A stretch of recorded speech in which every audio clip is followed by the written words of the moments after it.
The importance of integrating career counseling in modern times. Career counseling started in 1890 in America post-Civil War and Reconstruction. It was seen and treated as a separate entity than personal counseling and used as placement services for employees. Today, we understand that personal and career problems are interrelated to such a degree they cannot be distinguished as independent nuances to address, progress in each domain being dependent on the other. In the 21st century, work is the main focus of all adult life for Americans.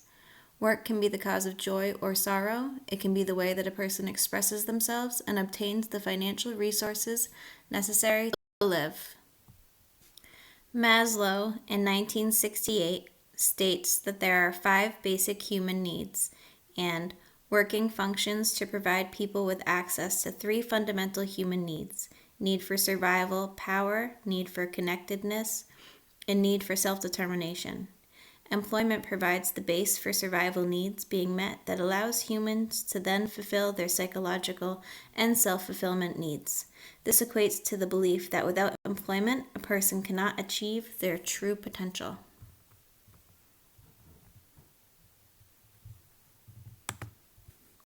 Qualities of a person's life and how they make meaning can be defined by their families, relationships, attitudes, and experiences. In 2021, work life cannot be separated from family life. Work sustains relationships, work can counteract mental health issues, and past life experience can greatly impede or promote career development. In the current times of COVID-19, people work from home if they are lucky. They are losing work as an avenue for friendship development in many cases. Mental health problems are running rampant as a result of work-related stressors, and current work depends on past life experiences, yet will likely need to be constantly shifting along with the times. The work that one is able to do in these modern times is largely conditional on an individual's family life. Families run by single parents, dual career families, and a new acceptance of gender roles have shifted modern work lives to be contingent upon family lives and to be completely different than they were in times of the past. With shifting gender norms and changes from the nuclear family model, today there is an increased need to consider non-work roles in career management. In these times, career counselors have been motivated to examine with clients the work-family connection as more important. They have done this by shedding light on how important different life roles are to individuals, growing social support in work and family, and helping to encourage a feeling of competence in work and family life. A whole life perspective is seen as a contemporary approach to career counseling. This can be defined as one's career in the context of one's entire life across work and non-work roles. There have been many contemporary career counseling frameworks that broadly recognize the importance of taking a whole life approach and often include a focus on work, non-work goals, and life roles. Some of these approaches include career construction and life design. These support a holistic view of career development. There is also the integrative life planning approach, which takes a holistic view of career counseling in its view of work in association to other life roles and assisting clients in negotiating roles and relationships. These approaches are all worthwhile, but they don't adequately address how people can be helped in their successful acquisition of goals pertaining to both work and non-work categories. This is why a whole life career management approach was conceived.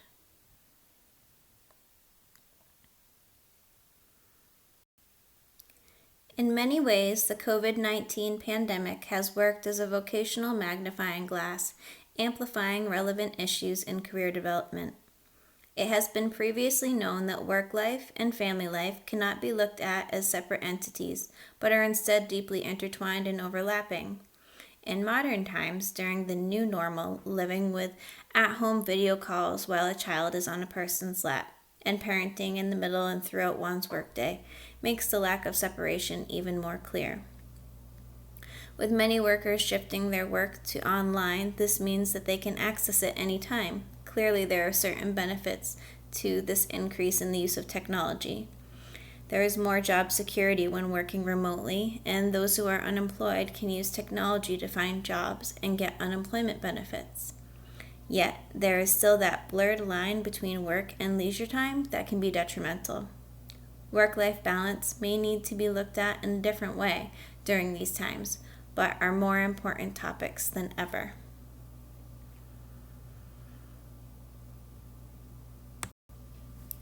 Employment is typically a route to fulfill many personal needs, including the need for relationships. Those working from home during this pandemic are predominantly in isolation and yearning for the connection that they previously obtained from work. Some of the reasons that work enables well-being is because it helps fulfill the human need for social connection. There has never been the number of people currently working remotely before, and it is unknown what impact it will have on workers' social connection needs. Previous research shows that in-person communication holds firm as the most effective way to both develop and preserve emotional bonds with others. Because of this, it can be anticipated that a large number of workers may tolerate an unmet social connection need. This in turn could compound other common mental health influences of the pandemic today and in the future.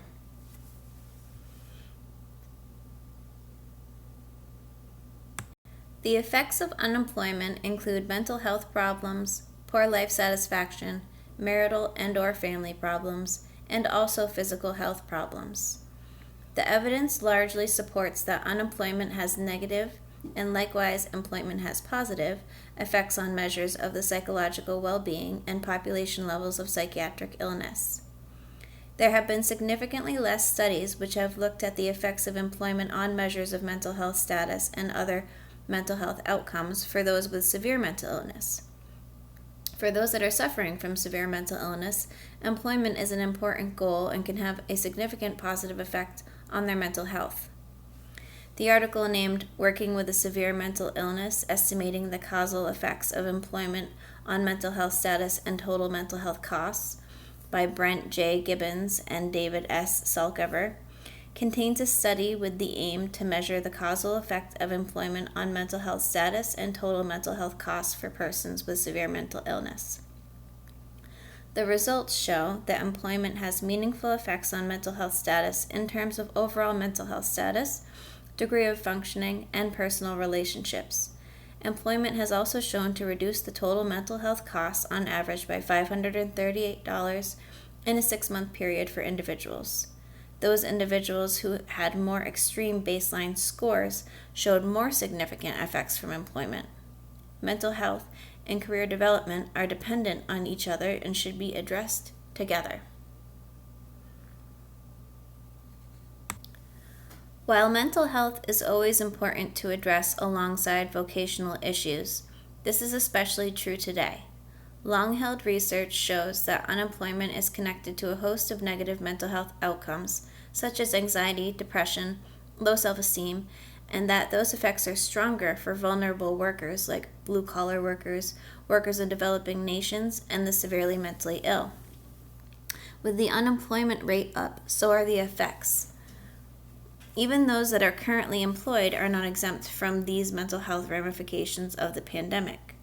With employers in a lot of ways in the same boat as employees, they may be looking to save on expenses, which means employees may now be facing instability in their employment. Those that are not worried about stability may still face the reduction of hours and pay. Job insecurity has been shown to be just as harmful to mental health as unemployment and also linked with an increase in depression and anxiety disorders. Those that are essential workers have been shown to suffer from psychological strain as a result of doing work while distancing from others. They must wear protective gear and always be sanitizing, and thus they have consistent reminders of the threat that human contact can have. The famous Adverse Childhood Experiences study brought to light that adversity that occurs early in life can have a far-reaching lifelong effects on many areas of a person's life, including personal development, social relationships, coping methods, and career trajectories.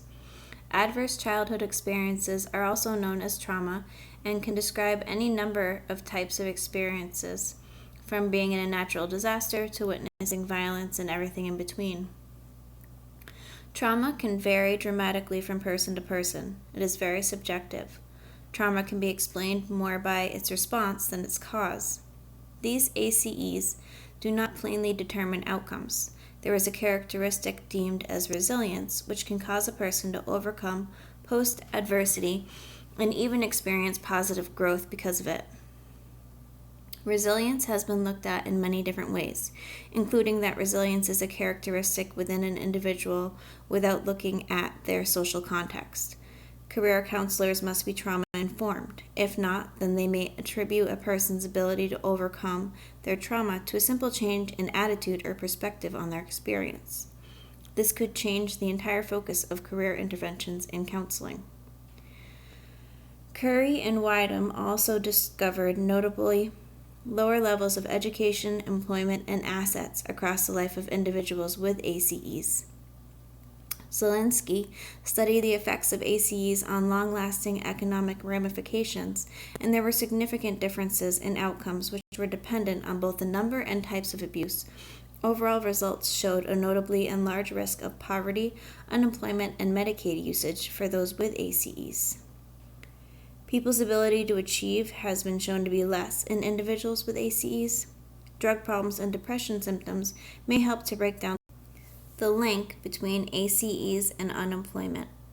The information connecting ACEs with career information and the prospects that are a result tend to be negative.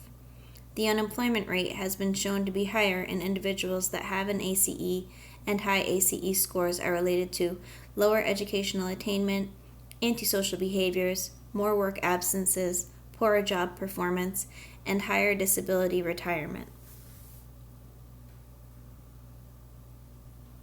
Conventional approaches to workers' issues may be more effectively addressed by identifying the workers' problem's origins, ACEs, and then a counselor could find more effective ways to better their health, well-being, and performance.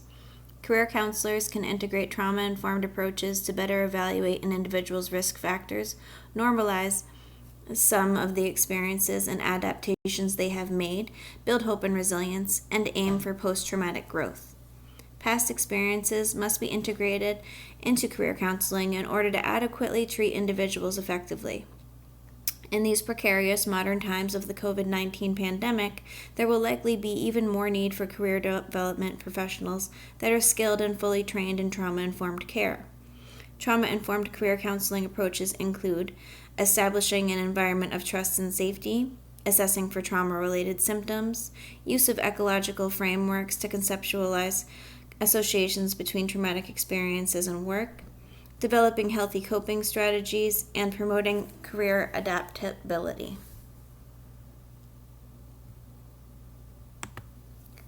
The definition of a career shock is a disruptive and extraordinary event that is caused by factors outside of an individual's control and that triggers a voluntary thought process about their career. A career shock is composed of two key elements, including an event and commencing a search for meaning as a result. The COVID-19 pandemic can be seen as a career shock to many. Career counselors are needed more than ever in these modern times. During the COVID-19 pandemic, the approach that they are taking to the career development process must be an integrated one to keep in mind the important sudden changes that are happening in people's lives. Overnight unemployment has been a sudden and unexpected experience for many. In December, both the unemployment rate at 6.7% and the number of unemployed persons at 10.7 million were unchanged.